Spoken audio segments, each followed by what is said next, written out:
My dear students, एक बार फिर से आप लोगों को रीजनल कोचिंग सेंटर के इस यूट्यूब चैनल पर स्वागत है। आज हम लोग इंग्लिश ग्रामर पढ़ेंगे, जो बहुत ही महत्वपूर्ण है हमारे डेली लाइफ के लिए। आज कहीं ना कहीं देखा जाता है कि हम लोग इंग्लिश में बहुत पीछे हैं। खासतौर से बिहार बोर्ड के जो स्टूडेंट्स होते हैं वो इंग्लिश में बहुत ही ज़्यादा वीक होते हैं, बिकॉज कि हम लोग इंग्लिश पर उतनी तवज्जो नहीं देते हैं। हम लोग अपने बेसिक्स पे, जो हम मैथ साइंस वगैरह रहते हैं, उस पर हम लोग ज़्यादा फोकस करते हैं। इंग्लिश को कहीं ना कहीं हम लोग मिस करते हैं। तो मैं आपको बता दूं कि इंग्लिश बहुत ही महत्वपूर्ण है एक स्टूडेंट के लिए। जिस बच्चे ने अगर इंग्लिश की पढ़ाई नहीं की, वो कितना भी पढ़ ले, मेरे ख्याल से इस दौर में, इस मॉडर्न एरा में, वो एक गूंगा और बहरा है। ना ही वो कुछ सुन सकता है और ना ही कुछ बोल सकता है, क्योंकि ये ज़माना आ गया है कि every person wants to speak English. हर व्यक्ति चाहता है कि हम इंग्लिश बोले, और हर जगह बोला भी जाता है। तो आप बच्चों को ये चीज़ अचीव करना है। अगर आपको एक अच्छी डिग्निटी चाहिए, एक अच्छा आपको एक इज्जत चाहिए, तो आपको इंग्लिश सीखना लाजमी है। मिसाल के तौर पे आप अगर पढ़ाई को और आगे, अभी तो आप लोग जूनियर सेक्शन में हैं, अगर आप पढ़ाई को और भी अगर आगे ले जाइएगा, तभी आपको इंग्लिश की बहुत ही ज़्यादा ज़रूरत पड़ेगी, क्योंकि आपके पास जो आसपास जो लोग होंगे वो इंग्लिश के माहिर में से होंगे। तो इसके लिए आपको अभी से जो है कि प्रैक्टिस करनी है। इंग्लिश कैसे सीखा जाए, इंग्लिश को कैसे बोला जाए, इंग्लिश को कैसे समझा जाए। तो आप भी मेहनत कीजिए। इसी के लिए मैंने सोचा कि क्यों ना आज इंग्लिश की पढ़ाई की जाए, वो भी बेसिक इंग्लिश ग्रामर से स्टार्ट किया जाए, यानी बिल्कुल ज़ीरो टू हीरो करना है। अगर हम इस सीरीज में अगर साथ रहते हैं, अगर आप इस रीजनल कोचिंग सेंटर के यूट्यूब चैनल पर अगर साथ बने रहते हैं, तो आपको बिल्कुल ही जीरो लेवल से इंग्लिश ग्रामर पढ़ाई जाएगी, और जिससे आपकी जो है कि इल्म में, आपके जो है कि जितने भी नॉलेजेस हैं, उसको चार चांद लगाएगी। मान लेते हैं कि आप एक साइंसदान है, बहुत ही अच्छे साइंस पढ़ते हैं, बहुत ही अच्छे जानते हैं। आप एक मैथमेटिशियन हैं और बहुत ही अच्छे मैथ बनाते हैं, हर मैथ को समझ लेते हैं, लेकिन इनकी वैल्यू आप हर जगह नहीं निखार सकते। इसी के जगह अगर आप इसके साथ साथ अगर आप इंग्लिश भी सीख लेते हैं, अगर इंग्लिश बोलना जानते हैं, आप ट्रेनों पर सफ़र करते वक्त आपसे कोई ये नहीं पूछे आप मैथ कितना जानते हैं, साइंस कितना जानते हैं, लेकिन जब आप बात कीजिएगा, अगर आपके मुंह से इंग्लिश दो लफ्ज़ अगर इंग्लिश आपके मुंह से निकलती है, या कोई इंग्लिश बोलता है, अगर आप उसको समझ जाते हैं, तो वहाँ पे आपकी इज्जत कुछ और होगी। आप हर जगह मैथ को आप शो नहीं कर सकते, हर जगह आप मैथ को, जो साइंस को शो नहीं कर सकते, लेकिन एक इंग्लिश एक ऐसा लैंग्वेज है जिसको आप किसी जगह भी शो कर सकते हैं और अपने आप को अच्छा और बेहतर साबित कर सकते हैं। इसलिए मेरे आप लोगों से गुजारिश है कि इंग्लिश पे फोकस करें और इंग्लिश को समझने की कोशिश करें। चलिए इसी के साथ शुरू करते हैं बेसिक इंग्लिश ग्रामर में से। सबसे पहले हम जान लें कि भाई इंग्लिश है क्या। आप जानते हैं कि इंग्लिश जो है कि इंटरनेशनल लैंग्वेज है, जो पूरी दुनिया में बोली जाती है। आपको अगर कोई लैंग्वेज नहीं आती, अगर इंग्लिश आती है, तो आप दुनिया के किसी कोने से घूम करके आ सकते हैं। ठीक है, आप हिंदी लेकर के पूरी दुनिया नहीं घूम सकते।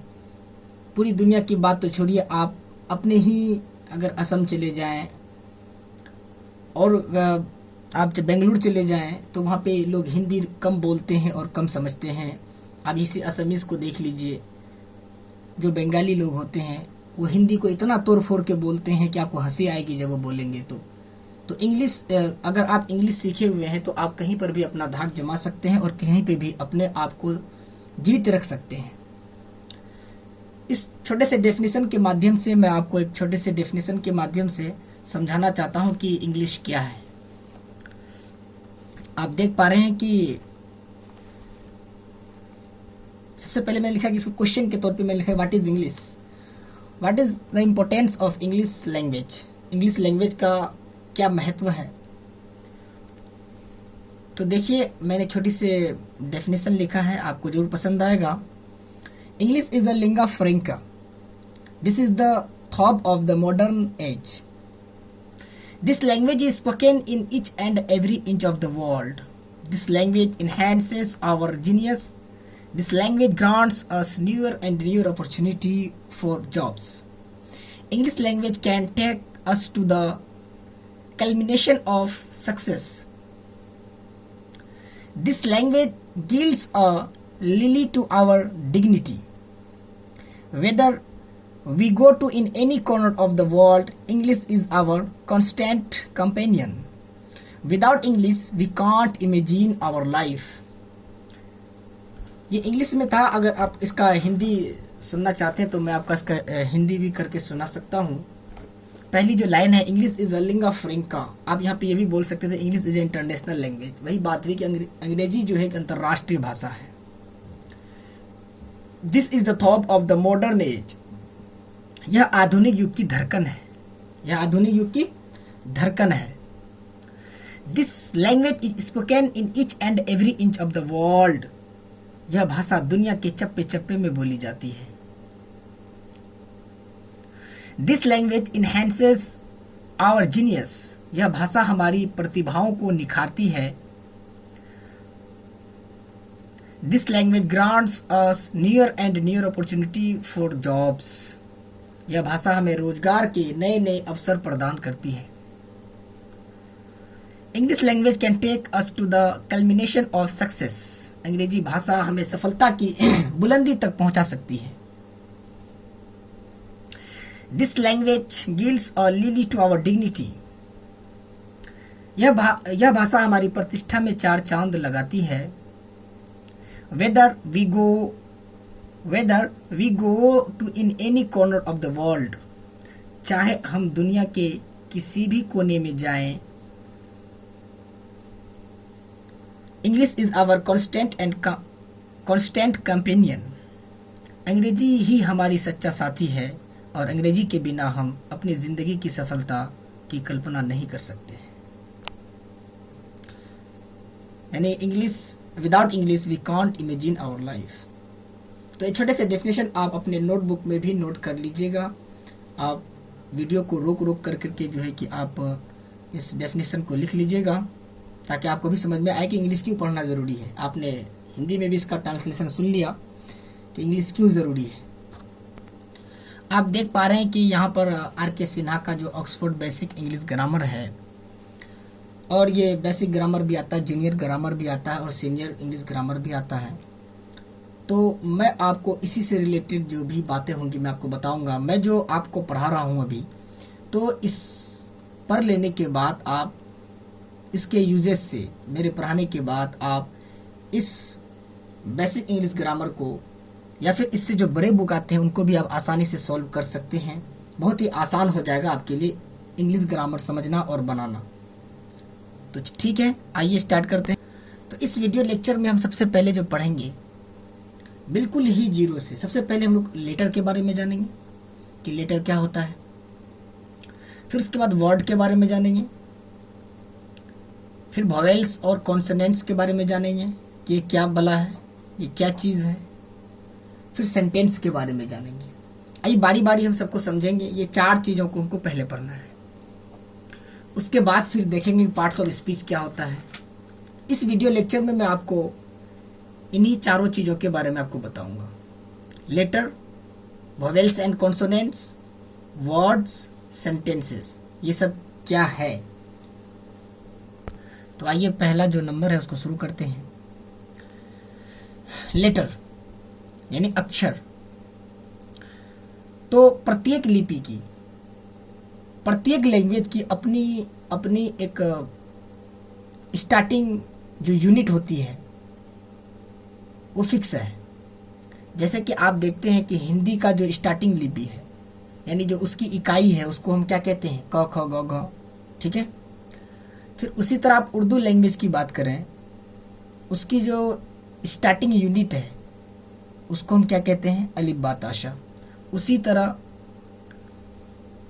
जो इंग्लिश में जो है, जो स्टार्टिंग है जिसको हम यूनिट कहते हैं इंग्लिश लैंग्वेज की, उसको हम लेटर कहते हैं। क्या कहते हैं, लेटर। जो कुल कितने हैं, 26 हैं। कितने हैं, 26। तो इसको हम इस तरह डिफाइन कर सकते हैं कि a small unit of the word is letter. बिल्कुल इस छोटी सी डेफिनेशन है, a small unit of the word is letter. यानी शब्द की सबसे छोटी इकाई को हम क्या कहते हैं, अक्षर कहते हैं। आप हिंदी नोट कर लीजिएगा, मैं यहाँ हिंदी नहीं लिखा हूँ, ठीक है। आप वीडियो रोक रोक करके हिंदी भी नोट करते जाइएगा। तो बात आप समझ रहे हैं कि जो सबसे छोटी इकाई होती है इंग्लिश लैंग्वेज की, उसे क्या कहते हैं हम, लेटर कहते हैं। Okay, got my point, yes. तो इंग्लिश लेटर को लिखने के लिए, लिखने के एतबार से 4 प्रकार में हम उसको बांट सकते हैं। जो सबसे पहली बात होती है उसको हम कहते हैं कैपिटल लेटर। क्या कहते हैं, कैपिटल लेटर। आप लिख सकते हैं कैपिटल लेटर। दूसरा आता है स्मॉल लेटर। इस प्रकार हम इसको लिख सकते हैं। अब तीसरी जो बात आती है होता है कर्सिव लेटर।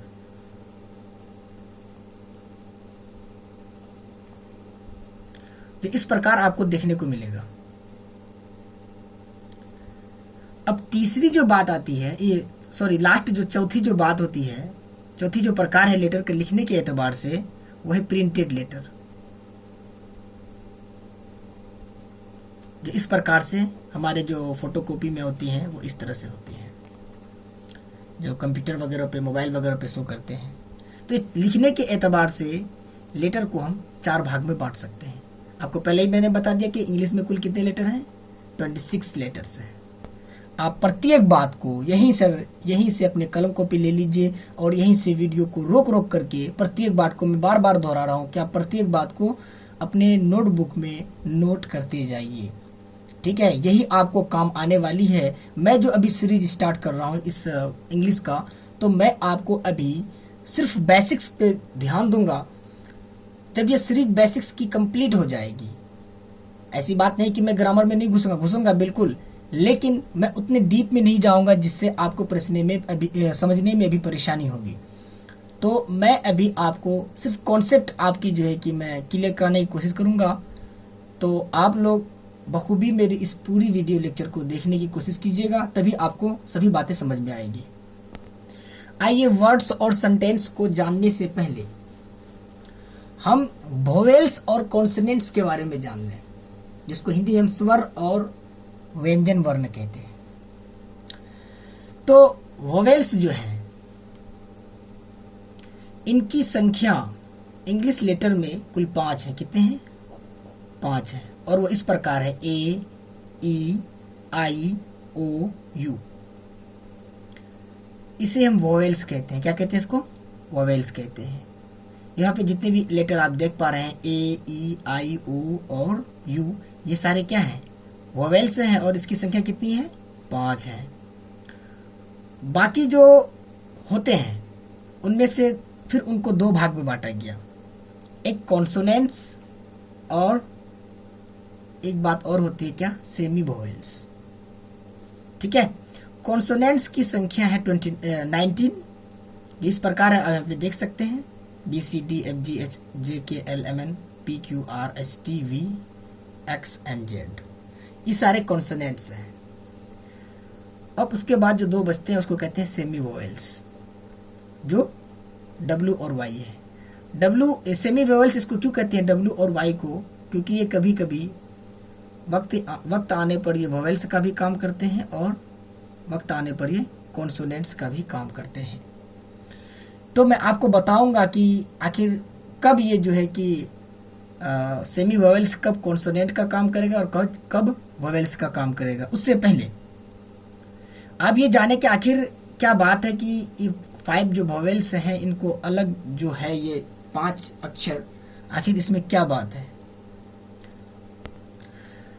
तो अब इन सब बातों को अभी इस पे और डिस्कस करेंगे, लेकिन पहले आप जान लें कि वर्ड्स क्या होते हैं। ठीक है, जानते हैं वर्ड्स के बारे में।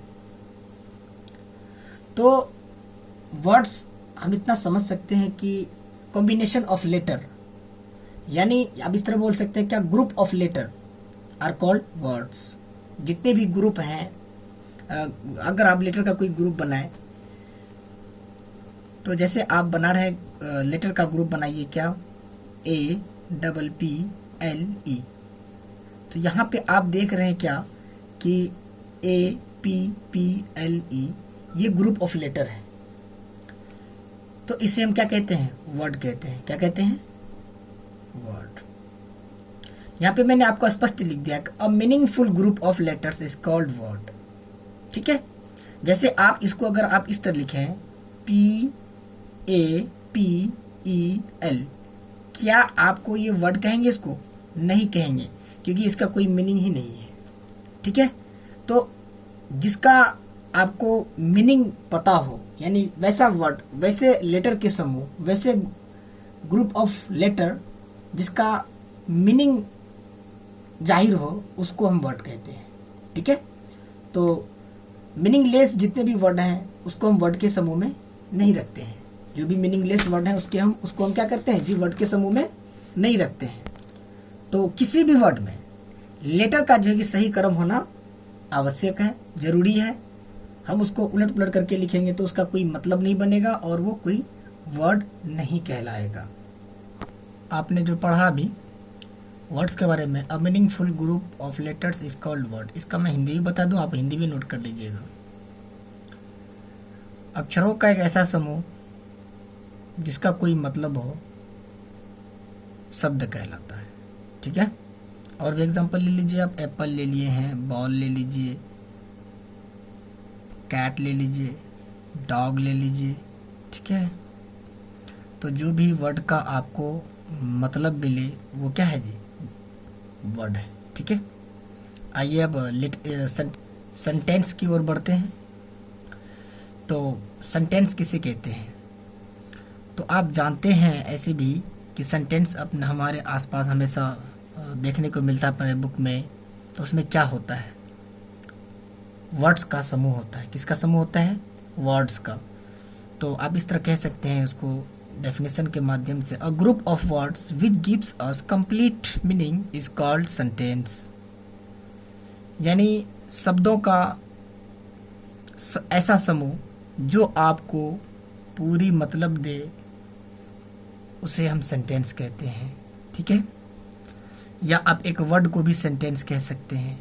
जैसे आप बोलें एग्जाम्पल के तौर पर गो। ठीक है, तो गो का मतलब क्या होता है जी, जाना। आई गो, आप यहाँ पे लिख सकते हैं मैं जाता हूँ।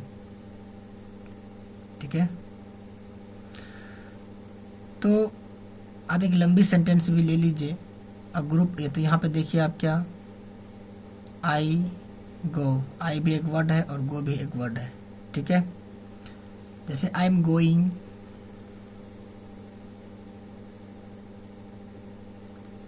टू कॉलेज, स्कूल लेता हूँ, to school with our friends. तो आप यहाँ पे देख रहे हैं क्या, यहाँ पे बहुत सारे वर्ड का ग्रुप है ना। आप यहाँ पे देख पा रहे हैं क्या, आई भी एक वर्ड है, am going to school with our friends. तो जितने भी यहाँ पे वर्ड है, तो हम यहाँ पे देख पा रहे हैं कि सभी का एक ग्रुप बन रहा है और ये एक क्या कर रहा है, कंप्लीट मीनिंग दे रहा है। क्या दे रहा है बच्चों? Complete meaning. I am going to school with our friends, मैं अपने दोस्तों के साथ स्कूल जा रहा हूँ। ठीक है, तो आप इनको क्या कहिएगा, सेंटेंस कहिएगा। क्या कहिएगा? सेंटेंस कहिएगा। ठीक है, तो अब अगर आगे की बात करें, मैं आपको यहीं तक अभी बताऊंगा। ठीक है, कि सेंटेंस क्या होता है, वर्ड क्या होता है, लेटर क्या होता है, आपने अच्छी तरीके से जान लिया। तो इससे जब आगे आप पढ़ना चाहिएगा तो आपको मिलेंगे सेंटेंस के प्रकार, ठीक है। ट्रेडिशनल ग्रामर के अनुसार सेंटेंस जो है ना 5 प्रकार के होते हैं। मैं आपको सिर्फ नाम गिना देता हूँ, अभी मैं आपको बताऊंगा नहीं। एसेटिव सेंटेंस होते हैं, इंट्रोगेटिव सेंटेंस होते हैं, ठीक है। फिर उसके बाद इंट्रोगेटिव सेंटेंस 2 तरह के होते हैं, एक यस नो क्वेश्चन वाले होते हैं और एक WH क्वेश्चन वाले होते हैं, ठीक है ना। फिर इम्पेरेटिव सेंटेंस होते हैं, फिर ऑप्टेटिव सेंटेंस होते हैं, ठीक है। उसके बाद फिर एक्सक्लामेटरी सेंटेंस होते हैं। तो ये 5 प्रकार के सेंटेंस हैं। उसके बाद अगर आप बात करें यूजेस के आधार पर भी सेंटेंस के कई प्रकार होते हैं, जैसे अफर्मेटिव सेंटेंस होते हैं, निगेटिव सेंटेंस होते हैं, इंट्रोगेटिव सेंटेंस होते हैं और इंट्रोगेटिव टू निगेटिव होते हैं, ठीक है। तो ये आपको फिर बाद में पढ़नी है, अभी आप सिर्फ ये जान लें कि सेंटेंस किसे कहते हैं। तो a group of words which gives us complete meaning is called sentence. अब हिंदी भी नोट कीजिएगा कि शब्दों का एक ऐसा समूह जो पूरी मतलब दे, इसका कोई पूरा मतलब हो, सेंटेंस यानी वाक्य कहलाता है, ठीक है। तो आपने अभी तक जो है कि पढ़ा लेटर्स के बारे में, वॉवेल्स और कॉन्सोनेंट्स के बारे में, वर्ड्स के बारे में और फिर सेंटेंस के बारे में। तो ये चीज़ें आपको याद रखनी है। मैं आपको पार्ट्स ऑफ स्पीच पढ़ाने से पहले कुछ और भी बातें, कुछ और भी बेसिक्स जो है आपको बताना चाहता हूँ। उनमें से जो सबसे पहला है वो है जेंडर, यानी लिंग, ठीक है। तो आइए इसको समझते हैं कि आखिर ये जेंडर का यानी लिंग का मतलब क्या होता है। ऐसे हम लोग ये कह सकते हैं कि भाई लिंग तो देख पा रहे हैं कि हम लोग 2 तरह के होते हैं, एक स्त्रीलिंग होता है, एक पुल्लिंग होता है ना। यानी पुरुष जाति को हम लोग क्या कहते हैं, पुल्लिंग कहते हैं, और जो स्त्री जाति के लोग होते हैं यानी जो गर्ल्स होते हैं, फीमेल्स होते हैं, उसको हम लोग स्त्रीलिंग बोलते हैं, ठीक है। आइए इसको और भी डिटेल से समझने के लिए आइए देखते हैं कि आखिर इस जेंडर में हम लोग क्या क्या पढ़ सकते हैं। सबसे पहले इसको जो डिफाइन किया गया है उसको जानते हैं। A noun which denotes male और female sex is called gender. यानी ऐसा नाम जिससे आपको ये पता चले कि ये मेल है और ये फीमेल है, तो आप उसको जेंडर कहते हैं। उसको आप किसके अंतर्गत रखते हैं, जेंडर के अंतर्गत, ठीक है। जैसे अगर मैं बोल रहा हूँ साद राही, तो इससे पता चल रहा है कि ये एक जिस जेंडर का मैंने नाम लिया, ये जो नाउन हमने बोला साद राही, ये मेल सेक्स को डिनोट करता है, यानी मेल लिंग को डिनोट करता है। जैसे मैंने बोला कुत्ता, तो ये किसको डिनोट करता है, मेल को, ठीक है ना। अगर मैं इसी जगह बोलूँ कुतिया, तो ये किस जेंडर को डिनोट करता है, तो फीमेल सेक्स को, किसको, फीमेल लिंग को ये डिनोट करता है। नाम से पता चल जाता है कि भाई हम किसकी बात कर रहे हैं, मेल की या फिर फीमेल की। तो जेंडर का जो हम डेफिनेशन लिखेंगे, the noun which denotes male और female sex is called gender, ठीक है। जैसे कुछ एग्जांपल्स मैंने यहाँ पे लिए हैं, देखिए आप, बहुत ही आसान सा एग्जांपल है। जिस तरह ब्रदर बोलेंगे भाई, ठीक है, उसका जो फीमेल जो लिंग होगा उसके अपोजिट में हम क्या बोलेंगे, भाई। बहन बोलेंगे, क्या बोलेंगे, बहन। फादर का आप देख पा रहे हैं, फादर का मदर बोलेंगे, ठीक है। उसी तरह सन बोलिए, अंकल बोलिए, डॉग बोलिए। तो ये सारे किस में आ रहे हैं, मेल जेंडर में आ रहे हैं। किस में आ रहे हैं, मेल जेंडर में। अगर आप दूसरी ओर देखें तो डॉटर, सिस्टर, मदर, आंट, बिच, ये सारे किस में आ रहे हैं, फीमेल जेंडर में, ठीक है। तो मेल जेंडर का मतलब समझ रहे हैं, जिससे मेल का यानी पुरुष का बोध हो। जैसे घोड़ा बोलेंगे, ठीक है, बैल बोलेंगे, तो ये सब मेल को डिनोट करता है, ठीक है। उसी जगह आप गाय बोलिए, घोड़ी बोलिए, तो वो फीमेल को डिनोट करता है। आवाज से पता चल रहा है, नाम से पता चलता है, ठीक है। आइए इसको कितने भागों में बांटा गया है अब इसकी ओर देखते हैं। इनको जो है कि 4 भागों में बांटा गया है जेंडर को। पहला है मैस्कुलिन जेंडर, दूसरा है फेमिनिन जेंडर, तीसरा है कॉमन जेंडर और चौथा है न्यूटर जेंडर, ठीक है। तो मैं आपको समझा दूं कि भाई मैस्कुलिन जेंडर किसको बोलते हैं, फेमिनिन, जेंडर, फिर कॉमन जेंडर, फिर न्यूटर जेंडर किसको बोलते हैं। ठीक है, अगर आप बात करें मैस्कुलिन जेंडर की, तो मैस्कुलिन जेंडर का डेफिनेशन आप इस तरह लिख सकते हैं, इस तरह बोल सकते हैं, the noun which denotes male are called masculine gender. यानी वैसा नाम जो मेल को इंडिकेट करे उसे हम क्या कहते हैं, मैस्कुलिन जेंडर कहते हैं। फॉर एग्जाम्पल आप लिख सकते हैं, यहाँ पर आप लिख दीजिएगा डॉग, ऑक्स, बॉय। ठीक है, इस तरह से आप कई सारे लिख सकते हैं। अगर आप फेमिनिन जेंडर की बात करें, यानी जिसको हम हिंदी में स्त्रीलिंग बोलते हैं, तो the noun which denotes female, the noun which denotes female, यानी ऐसा नाम जो फीमेल को डिनोट करे। किसको डिनोट करे, फीमेल को डिनोट करे, यानी स्त्री जाति के बोध कराए, तो उसे हम क्या कहते हैं, फेमिनिन जेंडर। क्या कहते हैं जी, फेमिनिन जेंडर। तो आप इसमें एग्जाम्पल के तौर पर लिख सकते हैं, जितने भी एग्जाम्पल मैंने आपको ऊपर बताया था, डॉटर, सिस्टर, मदर, आंट, बिच, हॉर्स, मेयर, काव, बफेलो, यानी जितने भी आपको लगे कि ये फीमेल है, तो उसको हम आप किस में रखिएगा, फेमिनिन जेंडर में।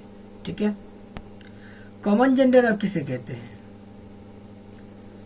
तो वैसा नाउन जिससे स्त्री और पुरुष दोनों का बोध हो उसे हम कॉमन जेंडर कहते हैं। जैसे अगर आप बोले स्टूडेंट, क्या बोले, स्टूडेंट, तो ये जो स्टूडेंट है ये कॉमन जेंडर है। पुलिस बोले, क्या बोले, पुलिस। टीचर बोले, तो टीचर में आपको मेल भी आएंगे और फीमेल भी आएंगे, पुलिस में आपको मेल भी आएंगे, फीमेल भी आएंगे, स्टूडेंट में आपको बॉयज भी आएंगे और गर्ल्स भी आएंगे। तो ये जितने भी हैं यानी कॉमन है, क्या है, कॉमन है, जिसमें मेल और फीमेल दोनों आते हैं, उसको कॉमन जेंडर कहा जाता है। तो अभी तक आप देख रहे थे क्या कि मैस्कुलिन जेंडर, फेमिनिन जेंडर और कॉमन जेंडर। तो इसमें आपको मैस्कुलिन में आपको जितने भी मेल थे सारे आ गए, फेमिनिन में आपको जितने भी फीमेल थे सारे आ गए, कॉमन जेंडर में जितने मेल और फीमेल के कॉम्बिनेशन थे वो सारे आ गए। अब बात आती है न्यूटर जेंडर की। इसमें अच्छा, ये तीनों में आपकी एक कॉमन मिला क्या, सारे लिविंग थिंग्स की बात हो रही थी।